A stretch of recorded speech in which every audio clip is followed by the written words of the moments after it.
In the Christmas time, which is now one of my favorite times, we often hear the term God with us. That's a title for Jesus. It comes from the name Emmanuel. Maybe you've heard of that. It simply means God with us.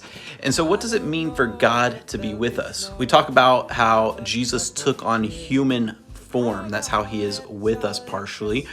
So, what does that mean? What does it mean for Jesus to be man, to take on human form? Well, in the incarnation, Jesus went through all the things that we go through. He had to be conceived just like we're conceived. He had to be born just like we're born.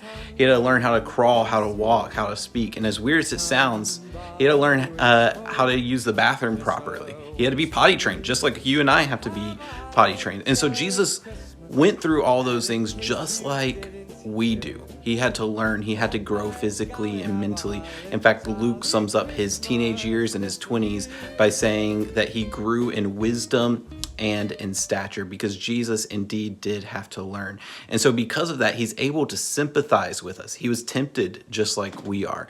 And so he's able to sympathize with us in that regard as well. The difference is, of course, that Jesus did not give in to sin like we do each and every day. And so he's able to sympathize with us. And that's a huge piece as to why it's important why Jesus was man. But more importantly, probably, is that he is able to be our substitute. See, because we sin against a holy God, it is man who sinned.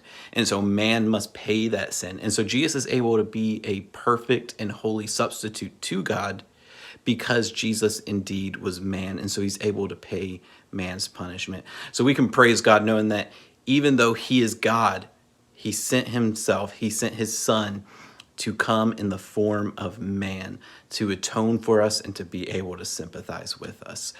Next time, we'll talk about why it's important that Jesus is also God, but it is great that we serve a God who came to be in the form of man.